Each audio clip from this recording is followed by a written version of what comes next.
জাহাঙ্গীরনগর বিশ্ববিদ্যালয় যে বিশ্ববিদ্যালয় আসলেই মনটা ভরে যায় তা হচ্ছে প্রকৃতির সান্নিধ্য। এমন প্রকৃতি আর বাংলাদেশের কোনো ইউনিভার্সিটিতে আছে বলে কিনা আমি জানি না।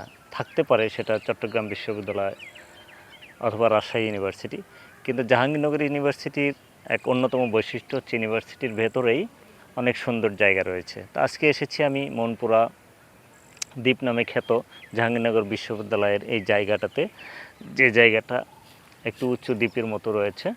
এখানে অনেক সেগুন গাছ দেখা যাচ্ছে, চারিদিকে অনেক সেগুন গাছ, হ্যাঁ, পাখির কলকাকলি, এবং এই পাশ দিয়ে কিছু লেক আছে আমরা দেখতে পাচ্ছি। এই লেকগুলো হচ্ছে অনেক ঘাস লাগানো হয়েছে এখানে। এই ঘাসগুলো এমনিতেই হয়ে থাকে, তো এই ঘাসগুলো আবার যারা গবাদি পশু চাষ করে তারা কেটে নিয়ে যায়। কিন্তু এই লেকে এই শীতকালে প্রচুর পাখি আসে, বিদেশি পাখি আসে, এখনও কিছু পাখি আছে।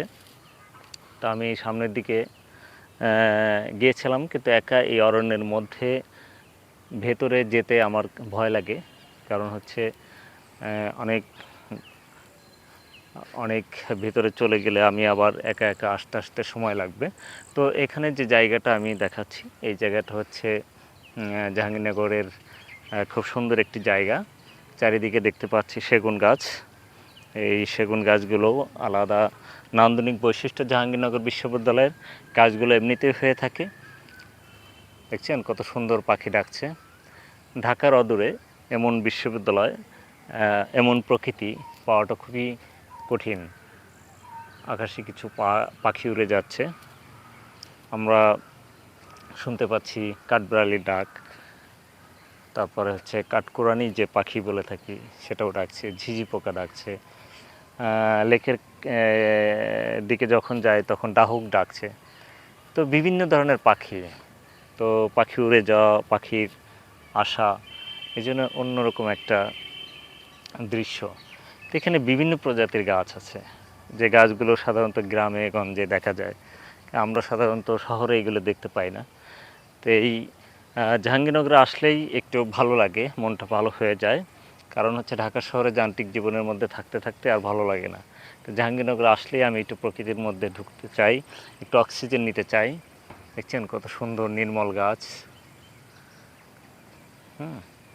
তা বারবার আসতে ইচ্ছা করে এই জাহাঙ্গীরনগর বিশ্ববিদ্যালয়ে।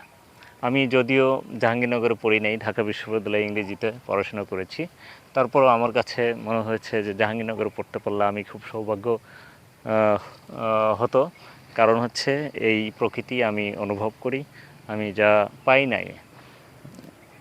তারপরে জাহাঙ্গীরনগরে আমি বারবার ফিরে আসি, কারণ হচ্ছে আমার যে পড়ার যে স্বাদ মেটেনি, সেই স্বাদটা আমি মেটাতে চাই। বারবার এসে বারবার ঘুরে যেতে চাই, এই প্রকৃতিকে নিতে চাই। জাহাঙ্গীরনগর বিশ্ববিদ্যালয় থেকে অনেক কিছু শিখতে চাই, জানতে চাই, প্রকৃতি থেকে শিখতে চাই। তো আজকে এই জাহাঙ্গীরনগর বিশ্ববিদ্যালয়ের এই মনপুরা দ্বীপে এসে ঘুরে গেলাম। আবার কোনো একদিন দেখা হবে অন্য কোনো জায়গায়। সবাইকে ধন্যবাদ।